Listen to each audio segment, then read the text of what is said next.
नमस्कार मैत्रिणींनो, स्वागत आहे आपल्या सीताच्या स्वयंपाकमध्ये. तर आज मी तुम्हाला दाखवणार केळाचे मोदक कसे बनवायचे. गणपतीमध्ये केळाचे मोदक पहा बरं, वेगळी पद्धत आहे. जरा छान केळाचे मोदक नक्कीच पहा तुम्ही.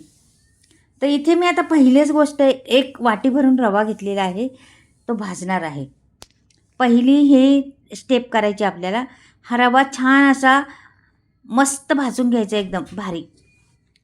अगदी स्लो गॅस करून पहिला कोरडाच भाजायचा, नंतर त्याला थोडं मी साजूक तूप टाकणार आहे. कमी साजूक तुपात, कमी तुपात आज मी बनवणार आहे तुम्हाला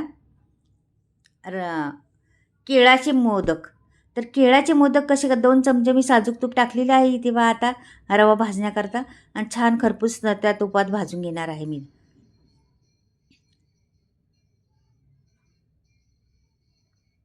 आपण करत असतो नारळाचे मोदक किंवा तांदळाच्या पिठाचे मोदक किंवा अख्ख्या तांदळाचे मी मोदक दाखवलेले आहेत मैत्रिणींनो. आपल्याकडे पीठ नाही, काहीच नाही, आणि तेव्हा मोदक बनवायचे. तर कसे मोदक बनवायचे ते दाखवलेले आहे माझ्या व्हिडिओवर पहा, सीता नेहरे किचनमध्ये, आणि पाहू शकता तुम्ही कसे मोदक बनवले आहे. फार अप्रतिम, फार टेस्टी आणि फार मस्त मऊ लुसलुसीत झालेले आहेत. आता हे पण तसेच होणार आहे. आता इथे मी अर्धी वाटी दूध घेतले, ते टाकली केसर. हे जरा होऊ दे तोपर्यंत आपण रवा भाजीतपर्यंत ती केसर कशी जराशी वितळून जाणे, रंग सुटन छान त्याला. तर पहा आता कोमट दूध आहे, कोमट दुधात ओतलेलं आहे. तर हे बघा रंग बदलत चाललेला आहे आपल्या रव्याचा. हलवत राहायचं, मात्र मध्ये मध्ये थांबायचं, जरासं परत हलवायचं, थांबायचं. गॅस स्लोच ठेवायचा आहे, फास्ट करायचा नाही मैत्रिणींनो. स्लो गॅसवरच आपल्याला भाजायचं आहे. करपून द्यायचं नाही जरा पण.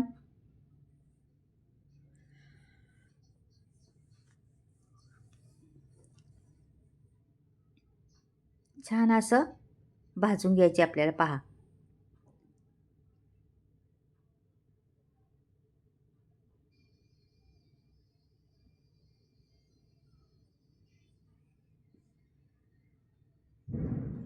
आता तो भाजतोय तोपर्यंत आपण बाजूला केळी सोलून घेऊया. तर आपण मेन गोष्ट केळाचे मोदक आहेत आपल्याला. हे पहा आता केळ काढलेला आहे. 1 वाटी सपाट वाटी रवा घेतलेला आहे, जास्त रवा नाही. आता ही केळे घालणार आहे मी त्याच्यामध्ये पहा.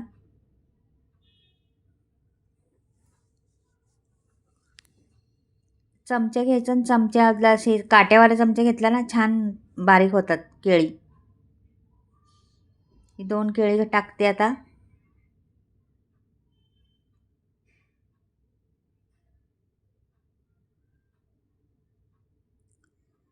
एकदम एकसारखे होतात.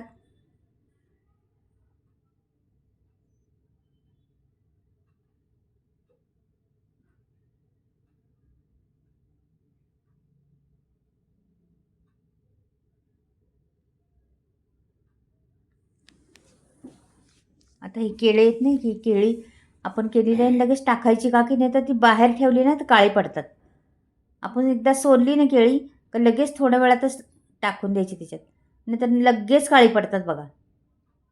तर दोन्ही पण केळी मी टाकले, छान हलवून घ्यायचं, मस्त मिक्स झालं पाहिजे त्याच्यात. रवा छान भाजलेला आहे बघा.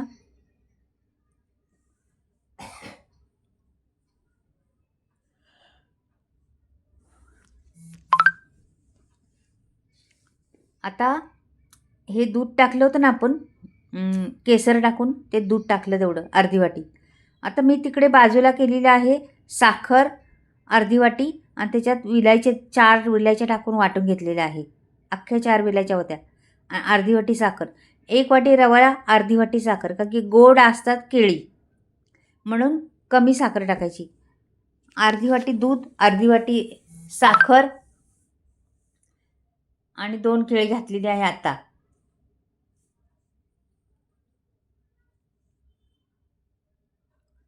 आता बिलकुल का आपल्याला दुसरं काही घालायचं नाही. आपली विलायची पण घातलेली आहे त्याच्यामध्ये. साखर वाटताना मी विलायची टाकली होती, त्याच्यामुळं विलायची पण आलेली आहे त्याच्यात. आपल्याला वाटतं पातळ आहे आता, पण नंतर थोड्या वेळात हलवलं ना एकदम मस्त होईल.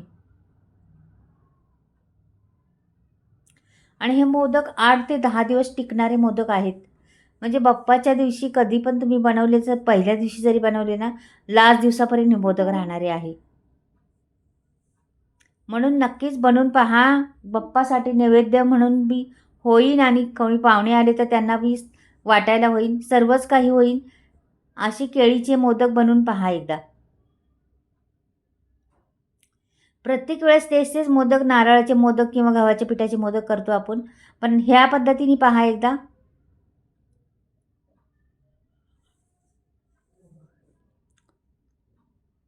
बाप्पा तर खुश होईनच फळांचे मोदक म्हटल्यावर. आणि हे बघा, अर्धी वाटी मी डेसिकेटेड कोकोनट टाकणार आहे. म्हणजे किसलेलं खोबरं असतं ना, ते टाकणार आहे. हे माझ्याकडे डेसिकेटेड आहे. तुमच्याकडे असं साधं खोबरं असलं ना, त्याचं मागचं काढून टाकायचं आणि ते किस टाकायचं त्याच्यात. सुकं खोबरं, ओलं नाही टाकायचे ह्याच्यामध्ये. तर सर्व एकजीव करून घेते मी.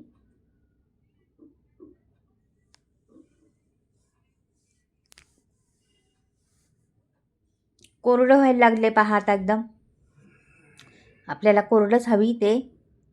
तर हे थोडा वेळ मला वाटतं झाकून जर ठेवलं ना, तर छान मुरण हे आणखीन फुलन.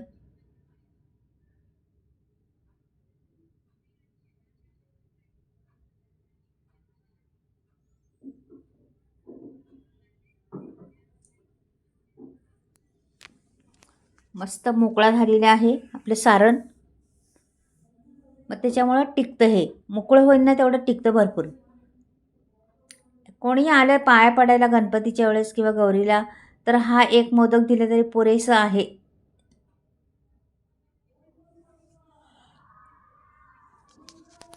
अगदी बारीक गॅस करून झाकण ठेवलं होतं आणि मुरून दिलं होतं पीठ. फुललेलं आहे पीठ आणखीन. आता मी हे पीठ सगळं खाली करून घेते आणि आपल्याला हे मळून घ्यायचं आहे व्यवस्थिशीर.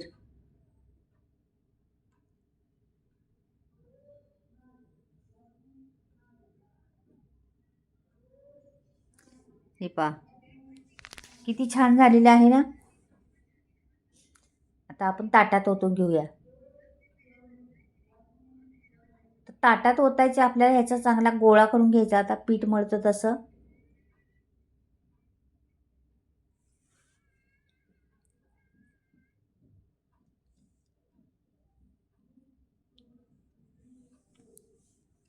गरम आहे अजून, त्याच्यामुळं सावकाश करायचं. का की आपण तूप पण घातलेलं आहे ना, ते छान असा गोळा तयार झालेला आहे पहा. पहा किती छान, खूप टेस्टी लागतो आहे. खोबरं पण घातलं त्याच्यामुळं मोदक खायला भरपूर टेस्टी आहे.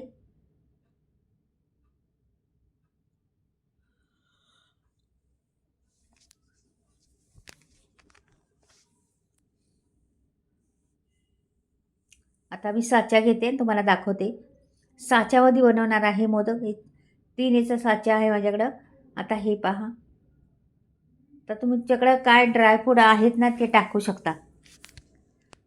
तर मी इथे मगजच्या बिया लावलेल्या आहेत आणि ड्रायफ्रूटमधले या बियाच आहेत. काय नाव आहे माहीत नाही मला, ते नाव लक्षात येणं माझ्या आता. तर त्या मगजच्या बिया आणि दुसरी एक कलिंगडाची बी आहे. या 2 बिया लावलेल्या आहे, मगज आणि कलिंगडाची बी.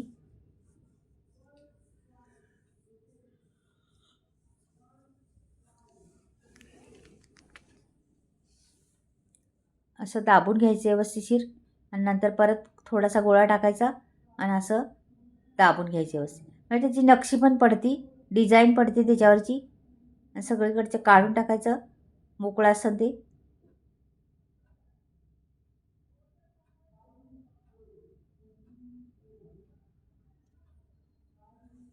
पाहिलं किती छान मोदक दिसतंय. रंगही सुंदर आलेला आहे मोदकाला आणि ते वरती लावलेले आहे आपण मगजच्या बिया, आणखीन छान दिसतंय. तुम्हाला अजूनही करून दाखवते मैत्रिणींनो. 2 करून दाखवते. ह्या कुठल्याही तुम्ही बदाम लावले तरी चालेल, तुम्ही काजू लावले तरी चालेल, किंवा तुम्ही आणखीन कुठले ड्रायफ्रूट असतील ते लावले तरी चालेल, केसर टाकले तरी चालेल. केसर आता काही रंग नाही येणार, तेवढीची छोटी दिसणार म्हणून मी नाही टाकली.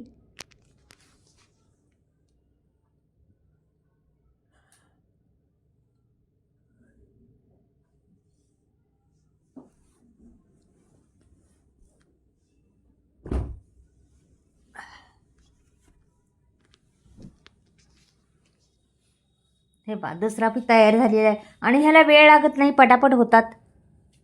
त्याच्यामुळं अशा पद्धतीने मोदक करा तुम्ही. वेगवेगळ्या प्रकारचे मोदक खूप छान दिसतात पण आणि लागतात पण छान. आणि हा केळ्याचा मोदक कसा वाटला मैत्रिणी नक्कीच कळवा तुम्ही मला. खूप छान चविष्ट मोदक आहे हा. हे पहा दोन्ही पण दाखवते, किती सुरेख दिसतात ना. आता मी हे सर्व बनवून झाल्यावर तुम्हाला दाखवते. हे पहा बनून झालेले आहेत, भरपूर सारे मोदक झालेले आहे एवढ्याशा याचे. पहा